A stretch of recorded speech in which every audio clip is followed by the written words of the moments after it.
So you decided to start shooting film.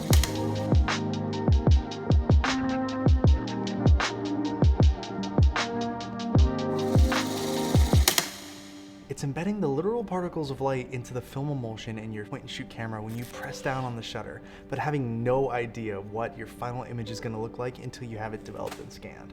It's ruining one of your first rolls of film by opening the back of your camera mid-roll. It's finding the perfect camera for your photography style, learning to trust it, and firing off roll after roll knowing it's doing its job properly. It's learning to develop your own film, then finally getting to a point where it's almost muscle memory. Film is magic. It's been around for over 100 years. It's incredibly complex and sophisticated, yet so forgiving. Hi, I'm Linus, and this is the CineStill YouTube channel. We're trying to make shooting and processing film easier for y'all and make analog and film products more accessible to everyone. We'll be dropping new videos on the channel every week. Videos about film, chemistry, technical walkthroughs, beginner step-by-steps, and more. So, let's talk about film. Where do you start? You found a film camera at a thrift store, you found one in your grandparents' attic, or you ordered one off eBay. Now what? They still make film? Wait. You can still buy film? Yes, they do. Yes, you can. And yes, it's beautiful. The film market is growing. It's got a great online presence, tons of small film labs, camera stores, and big box retail stores all carrying film. So seriously, you can buy it all over. So you know where to get it, not a problem. Now, how do you choose what film to use? If you've ever Google searched film photography, you know how deeply technical film photography can get. But you don't need to get too deep into the technicalities to enjoy film photography. So there's three types of film you'll run into most frequently. There's negative film, positive film, and instant film. We're not going to talk about instant film, but you may recognize it. Negative film is your most common film type. It's found in both black and white and color. When shooting on negative film, it creates a negative image. You've probably seen these before. Positive film looks like this, also known as slide film. And yes, it looks like this right out of development. Oh, and if you forgot, this is what a negative looks like next to a positive. The coolest thing about each film stock is it's got its own color palette that is completely exclusive to itself, and also has a certain sensitivity to light, also known as ISO. These two together can help you decide which film stock to use and when. You'll find these film types in quite a few formats. The ones you're going to run into most frequently though are 35mm and medium format, which is also known as 120 film. 35mm film is the most popular film format, so naturally a lot of people start with a 35mm film camera. You can capture sharp, detailed photographs with up to 36 exposures a roll. 120 film is even larger and captures 3 to 8 times more information than 35. Because of this, your photos can have even greater depth and detail. This diagram can give you a pretty good idea of the difference in the physical size of the film. To keep it simple, the larger the film actually is, the more depth and detail you're capable of capturing. 120 film has quite a few different aspect ratios. The most common are 6:4.5, 6:6, and 6:7. 6:4.5 gets you 15 to 16 shots a roll, 6:6 gets you 12 shots a roll, and 6:7 gets you 10 shots per roll. That was a lot. We talked film types and formats. Now let's talk film speeds and color balances. Some typical film speeds you'll see are 50, 200, 400, and 800. This refers to how sensitive the film is to light. The higher the number, the more sensitive it is. For instance, during the day, you have a lot of light. The lower the film speed you'd need to use. Towards the end of the day and at night, you start to lose quite a bit of light. You'll probably want to use a higher sensitivity film, like an 800 speed film. Oh, and the lower the speed, the finer the grain. Most films are daylight balanced. Our film CineStill 50D is balanced for daylight, and CineStill 800T is balanced for tungsten light, hence the D and the T.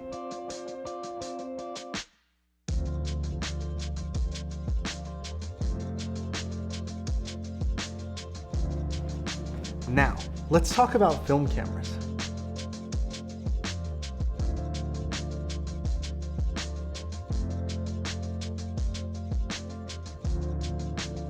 There are so many different types of film cameras. For 35mm, the most common types are point and shoots, rangefinders, and SLRs. Point and shoots are as simple as their name describes. Just load, point, and shoot.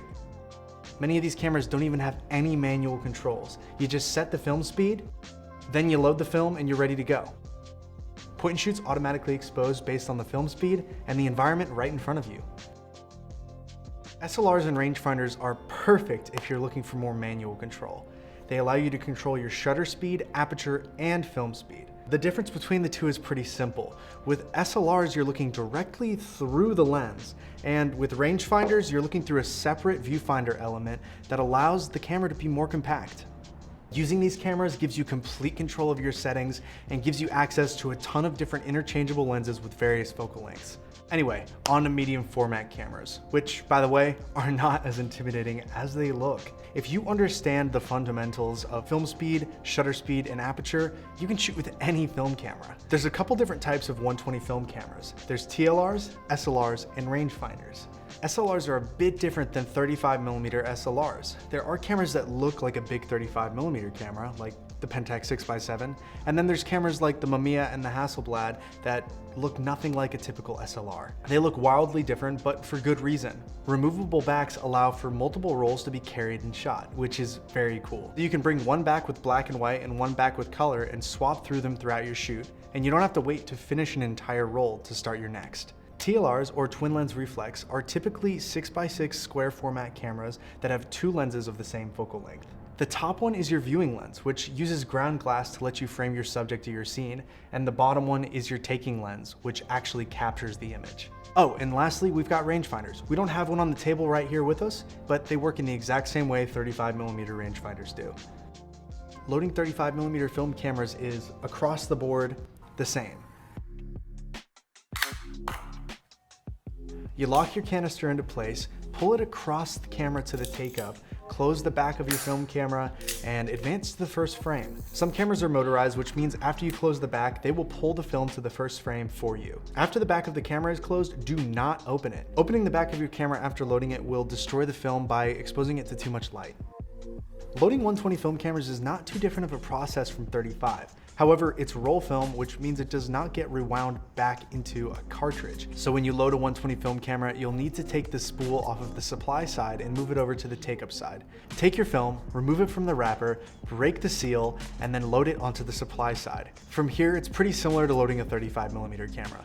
Take the backing paper and move it across the camera to the take-up spool. You'll take the small end of the backing paper and put it through the slit in the take-up spool, and then advance your film until the arrow on the backing paper lines up with the arrow on the back of the camera. From there, close the back of your camera and advance to frame 1, and you're ready to shoot.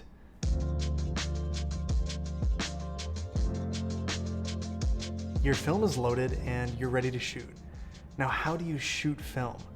If you're using a point and shoot, you're ready to go. Just point and shoot. If you're not and you're using a more traditional 35mm or medium format camera, you're gonna have to set your exposure manually. When you shoot film, you need to meter so that your photos come out exposed properly. You can use a light meter, like a spot meter, or you can start out by just grabbing a light meter app on your phone. Some cameras have an internal light meter inside of the viewfinder that allow you to reach the proper exposure without using an external light meter. Simply change your manual controls. Set the film speed on the dial, and change your aperture and shutter speed until your meter indicates that your scene is exposed properly. Now shoot away and always meter scenes that you're not sure of. So you're done shooting your first roll of film. Congrats! If you were shooting 35mm film, find the rewind button on your camera that allows the film to release and be rewound back into the film cassette. Either your camera will have a motor that will rewind the film for you, or you'll have to do it manually with the rewind knob on the left-hand side.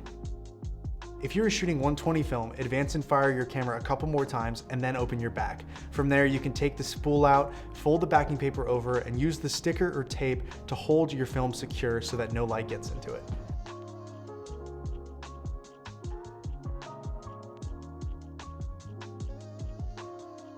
Now that you've shot your film, how do you get your images off of the roll and onto your phone or computer? You have to get it developed. You can either drop it off or mail it into a film lab, or you can give it a go yourself with home processing chemistry, like the stuff we make here at CineStill.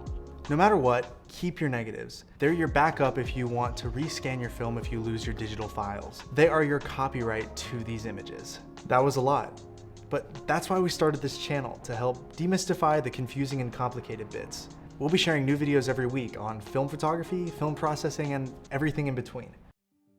After all, film is magic. Seriously. We hope you give film a chance and add a little bit more magic into your life. I'm Linus. This is the CineStill YouTube channel, and we're stoked to be here. See ya. Cut. Yeah, you're cutting. Am I actually cutting? Yeah, we're done. Am I zooming out? Yeah, you're zooming out. And then cutting. And now we're cutting. Okay. Have you recorded all of this? Yes. It's amazing. We're done, guys.